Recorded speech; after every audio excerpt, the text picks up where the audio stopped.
Sa kulungan ay sinisigawan ng jail guard ang mga kulong nang magpaalam si Baki na lumabas.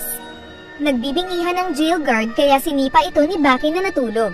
Sinapak niya ang isa pa na natamba, saka nag-ingay ang mga nasa kulungan na i-cheer si Baki. Binaril siya ng mga guards ng ilang beses pero mabilis siyang nakailag. Sinira niya ang bakal na pinto at binugbog ang iba at kinuha ang susi. Mabilis siyang lumabas pero nakita niya ang warden at mga jail guard na may rifle. Saka sinabi ni Baki na nais niyang maging unchained. Patawa-tawa na lumapit ang warden na iniisi-isi si Baki. Saka inutusan ng mga tao na ilapit ang baril nila sa bida. Pero biglang nasira ang sunglasses ng warden. Sinabi ni Baki na ginawa daw niya ito nang lapitan siya at napakabilis kaya hindi nakita ng warden. Pinakita ni Baki ang tig-isang botones ng damit ng mga jail guard kaya maging ang mga ito ay natakot din. Sinabi ng bida na sino mang magkamali o magbalak na barilin siya, ay tatanggalin niya ang junjun, leeg o bunganga. Sinabi ni Baki na ang tunay na hostage sa oras na iyon ay ang warden at mga jail guard. Sinigawan ni Baki ang warden na akbayan siya, na agad nitong ginawa. Saka siya hinatid sa labas ng dalawang pinto. Pagkalabas ay natuwa si Baki dahil nagawa niyang maging unchained. Saka inutusan ulit ang mga bantay na hulihin ulit siya at dalhin sa loob.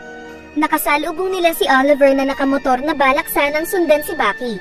Galit itong tumayo sa harap ni Baki, ngunit sinabi ni Baki na ano bang pinagkaiba nila kung nagagawa din ni Baki na lumabas at pumasok ng kulungan.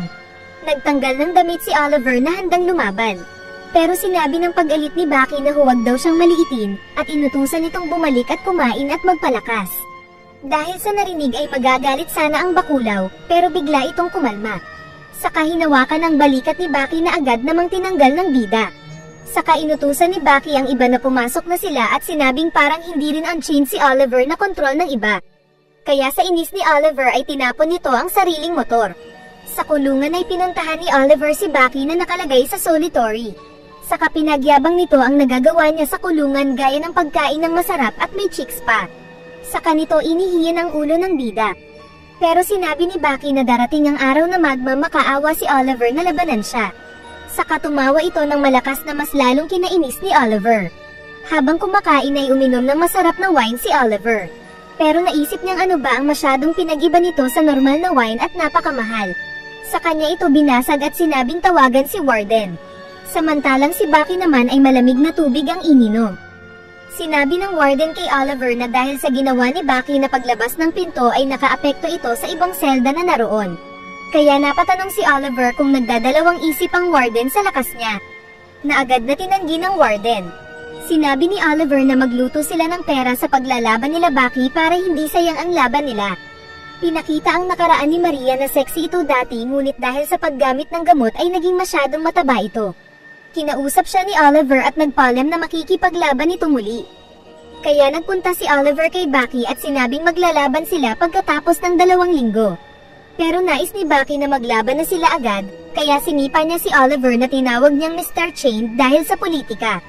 Sa kanya pinagsisipa-sipa ito na nasaktan. Ngunit agad ding tumayo si Oliver at sinapak si Baki na tumilapon sa pader. Sinabi ni Oliver na hindi siya kaya ni Baki kapag nakatali. Kaya nilagatok ni Baki ang kamay paharap. Saka pinatigil ang daloy ng dugo patungo sa hinlalaki at natanggal ang posas ng daliri.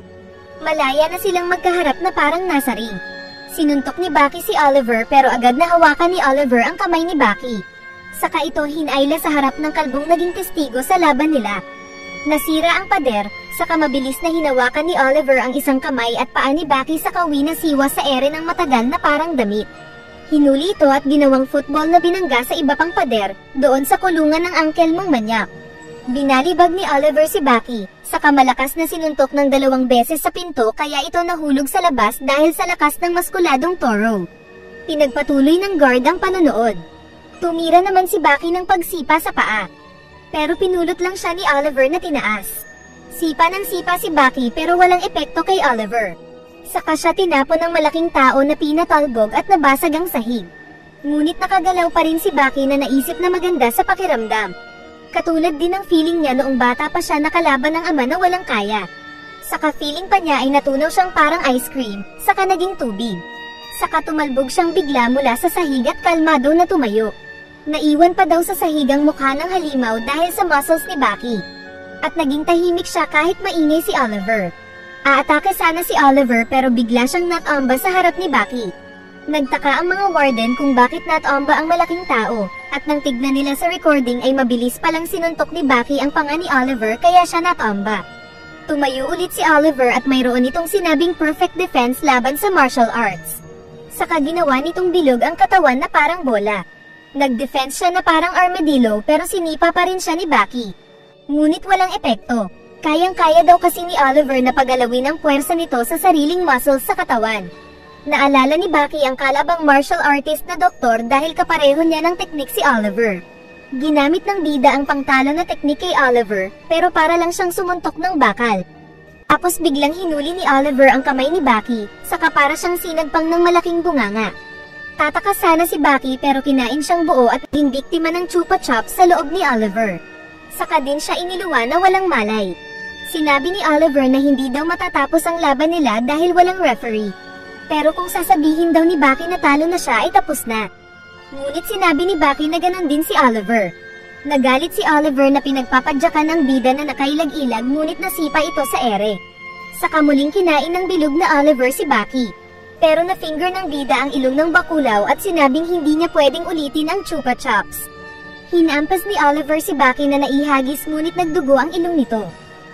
Sinabi ni Bucky na nais niyang talunin si Oliver ng palakasan at hindi sa pamamagitan ng teknik. Nais daw niyang makipagsuntukan ng harapan kay Oliver kaya natawa si Oliver. Saka sumigaw si Iron Michael at binalaan si Bucky na mamamatay siya kapag harapang santukan. Kaya mas lalong sumugod si Bucky para magsuntukan sila ni Oliver. Nagbasagan sila ng mukha at nagawa daw ni Bucky na makayanan ang lakas ni Oliver. Para mapa-atras niya si Oliver ay straight punch ang gamit niya. Napa-atras nga si Oliver na nagtataka din kung bakit siya natatalo ng mas bata sa kanya. Naipit siya sa pader ngunit patuloy silang nagsantukan. Sinuntok ng malakas ni Oliver ang mukha ni Bucky pero bumalik ito ng headbutt na kinasaktan ni Oliver. Saka umatake pa ito ng isang napakalakas na pag-atake kaya nasira ang pader at naitapon siya sa labas. Samantalang si Oliver ay bumagsak ng sahig na nahilo. Muling nagkamalay si Oliver at nagulat ito dahil nakita si Maria na nakatayo. Naglakad ito para tignan siya at inamin ni Oliver na natalo ito. Kaya binuhat niya ito pabalik. Kalaunan ay sinabi ni Oliver sa mga preso na opisyal siyang tinalo ni Bucky. At saka inutusan ng warden na palayain na agad si Bucky para siya pa rin ang number 1 master doon. Kaya pinaalis nila si Bucky gamit ang bike at escort na chopper. Nabalitaan din ni Yujiro kay Stridem na natalo ni Bucky si Unchained gamit lang ang lakas.